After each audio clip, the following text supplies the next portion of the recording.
Want a fast and easy way to assess student learning? Keep watching this video. Hi everyone, I'm Lee Hall from Literacy Teachers, and I'm all about giving you the tools you need to inspire, motivate, and change how your students read and write for academic success. If you're new here, make sure you hit the subscribe button so you get notifications because I put out new videos each week. All right, so today we're going to be talking about the benefits of exit tickets.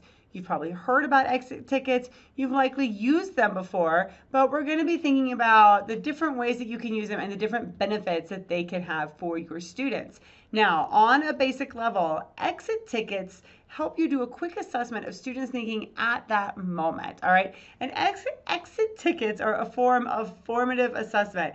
And formative assessment allows you to monitor student learning as it's happening, right? So you're getting information about where students are confused, where they have questions, where concepts are breaking down, and then you use that information in your future instruction to improve their learning. Formative assessments, which is what exit tickets are, those are different than summative assessments, all right? A summative assessment is the evaluation at the end of a unit, and that's where you're seeing, okay, we're done learning about whatever it is we've been learning about. How well did you master the concept? And while that might inform your future instruction, that's overall not the intention of a summative assessment. So I'm going to take you first just to a quick example to show you one way that you can, a type of exit ticket that you can give your students so that they can communicate to you how well they are or are not learning their concepts. So let's go take a look at that. All right, so what you see here is an exit ticket example.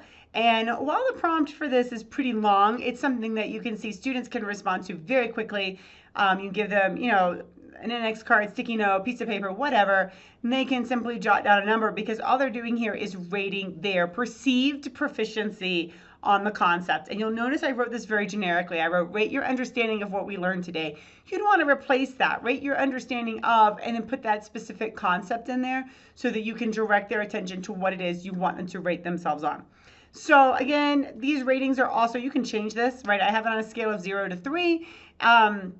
3 being I'm an expert and I could help others.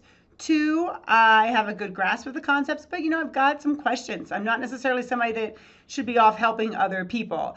A 1, I understand a few things, but mostly I was confused. And then a 0, I do not believe I understand the concept at all. And while students do need to put their names on this, you should let them know this is not a grade. This is not anything to be ashamed of. It's simply to inform you so that you can help them learn better. So if you're a 0 or a 1, just write it down. Nothing bad's going to happen. All that's going to happen is that as their teacher, you're going to adjust the instruction so that they can learn better. If most people are a 2 or a 3, then again, you want to adjust your instruction so you can challenge them. So let them know that. All right. So let's go back. That's one way to do it. Let's go back and take a look at some of the other examples.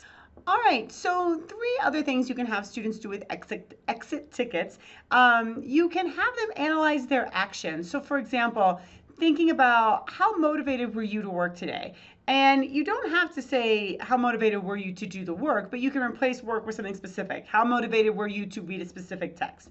How motivated were you to work on an essay? How motivated were you to engage in the research project today? Anything like that, and then having them explain why they were or were not motivated to do whatever it was that you were asking them about. The next thing that you can do is you can have them talk about instruction. So, for example, students often work in small groups. Ask them about that. You can say something along the lines of, you worked in small groups today. How does working with groups help your learning? Or how did your work with groups in your small group help your learning today? What could work better in your group to help you learn, right? Ask them, what could somebody else in their group do? What could they do? Do they need you to intervene and help their group? Okay, what's working well, what's not working well in a small group situation? So you can have students analyze, talk about the instruction, how it's working for them or how it's not working for them. And finally, you can also make it an open format, right? You can just I wouldn't just say write whatever, but something along the lines of tell me, an enduring question that that is going to stay with you for the day. Tell me what you're looking forward to learning about tomorrow. Tell me the one thing that excited you the most about being here today. Tell me about a struggle that you had today and how you overcame it. Something of that nature. You can make it a little more open, not necessarily tied to a specific concept that they were learning. All right, so thanks for watching, and don't forget to subscribe so that you can catch all of my videos. And while you're at it, head down to the comments and let's talk about exit tickets. Let's talk about assessments, formative, summative, whatever you want to talk about. I want to hear from you. What do you struggle with assessments? What's working well for you? What questions do you have? I'm looking forward to chatting with you and helping you move forward with your journey.